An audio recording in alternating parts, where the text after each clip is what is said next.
Difficulty क्या आई? Teacher field से आप जब नेटवर्किंग में आए तो कैसे स्वागत हुआ आपका? पुराने जख्म ना कुरेदें तो अच्छा है। नहीं, थोड़ा जानना है मुझे। दीपल जी, बिल्कुल ऐसा था कि रिस्पेक्टफुल प्रोफेशन से रिगार्डलेस प्रोफेशन में आ गए।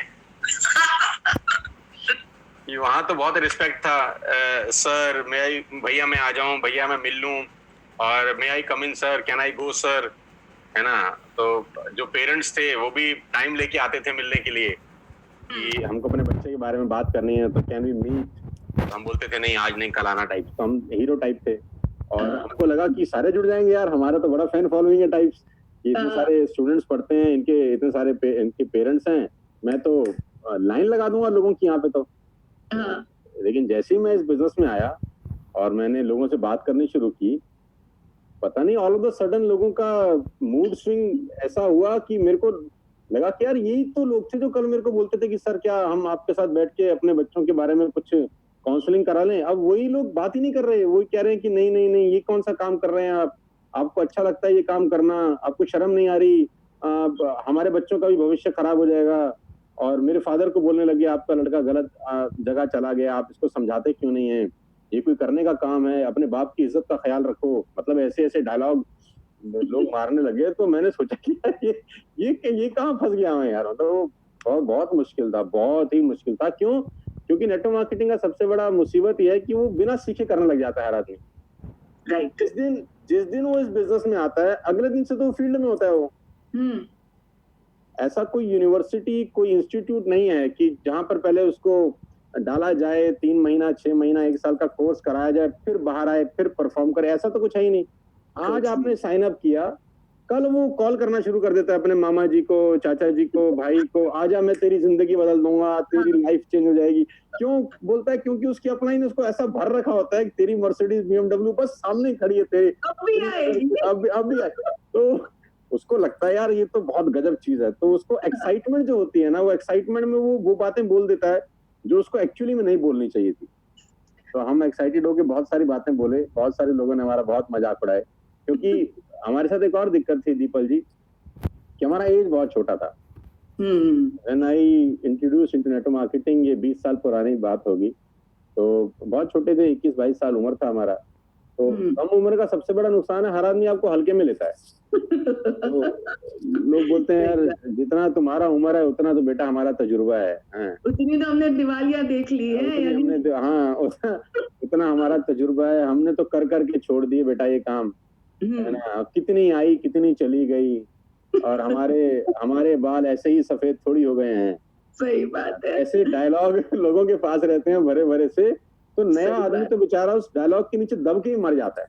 एकदम जो आप जो कह रहे हो, मैं आपको बताती हूँ, मैंने नया ज्वाइन किया था और मैंने पहली मीटिंग में मैं गई और मैंने सीधा ड्रीम बना दिया मर्सिडीज बेंज का। ठीक है, बीच का कुछ नहीं, यानी ना कोई स्कूटर था, ना कोई फियाट गाड़ी भी नहीं, कुछ नहीं, सीधा मर्सिडीज। और मैं कोई शादी में गई थी, वहां कोई कजिन मिला, उसको बोला मालूम है मैं तो, और हम एक्साइटेड बड़े होते हैं, नए होते हैं तब, तो कोई पूछता है, मुझे पूछा अरे क्या कर रही हो? अरे मैंने नया बिजनेस शुरू किया है और मैं मर्सिडीज खरीदने वाली हूँ। वो तो फोन किया मेरे भाई को जापान, कहता है कि मालूम है तेरी बहन मर्सिडीज खरीदने वाली है। तो मेरा भाई कहता है तू जहाँ रहती है वहां पे तो गाड़ी भी नहीं घुस सकती, तू मर्सिडीज की बात कर रही है। सो आप जो कह रहे हो ना वो इतना सही है कि तब हम कैसे लोगों को बताते थे, और एक एक्साइटमेंट लेवल जो नए बंदे का होता है वो अलग होता है। बट और एक चीज मैं जो ऐड करूंगी इसके अंदर, कि लोगों को अगर हम ये भी कहें ना कि तुम सीख के फील्ड में जाओ, तो भी तो लोग नहीं मानते हैं ना। वो एक्साइटमेंट लेवल उतना होता है कि वो बोलना तुरंत शुरू हो जाता है। मैडम उसकी भी गलती नहीं है ना, उस बेचारे को बड़ी मुश्किल से कुछ उम्मीद की किरण दिखाई देती है। उसको लगता है कि मेरे सपने साकार हो सकते हैं। राइट। वो बेचारा दबा हुआ था 10 साल 15 साल 20 साल से अपने सपनों को लेके, अचानक आप जैसा कोई व्यक्ति उसको रोशनी की किरण दिखा देता है। उस बेचारे की क्या गलती है? वो 10 साल का प्यासा आदमी है, आपने उसके आगे मिनरल वाटर की बोतल रख दी है। अब उससे कहाँ इंतजार होगा कि आप आइए 2 घंटे के बाद नहा धो के फिर पीजिए। सही बात, तुरंत चाहिए मुझको, मुझे तो अब भी करना है। वो आपकी बात बहुत एकदम सही है। मुझे मालूम है हम लेडीज को क्या होता था, जब हम प्लान समझाने जाते थे शुरू में, तो लोग कहते थे अरे ये तो औरतों वाला बिजनेस है, तुम ही कर सकते हो, ये हमको बताओ ही मत। तो आप पूरी network marketing industry I think उस टाइम एक अलग ही तौर पे चल रही थी, और जो आपने बहुत सही बात कही कि कहीं सिखाया नहीं जाता है, तो बस ऐसे ही शुरू कर देते थे हम तो। ये दौर कितना चला होगा? सक्सेस पहली आपको कब मिली सोनू जी? अब तो खैर बहुत समय से मुझे याद भी कुछ नहीं है इतना, बहुत 20 साल हो गए, लेकिन बहुत बहुत मेहनत किया, बहुत अपने आप को रगड़ा है जमीन पे मैंने। करीब करीब 5-6 साल टू व्हीलर चलाया होगा, if I am not wrong. Okay. तो इतनी आसान नहीं थी, मतलब 5 साल टू व्हीलर चलाया मैंने दिल्ली में, जहाँ मैं रहता हूँ फरीदाबाद के अंदर। और कभी कभी तो स्कूटर में पेट्रोल डलवाने के भी बहुत, क्योंकि पुराना काम छूट गया, नया काम पे जीरो हो गए, स्क्रैच से शुरू कर दिया, जितना फंडिंग था वो धीरे धीरे खत्म हो गया। उसके बाद फ्लाईओवर के ऊपर स्कूटर बंद कर लेते थे कि नीचे अपने आप आ जाएगा, लॉ ऑफ ग्रेविटी बोलते थे हम उसको। नीलेश भी बहुत बार करते थे, मेरे हस्बैंड मुझे घुमाने ले जाते थे तो बहुत बार ये करते थे मुझे।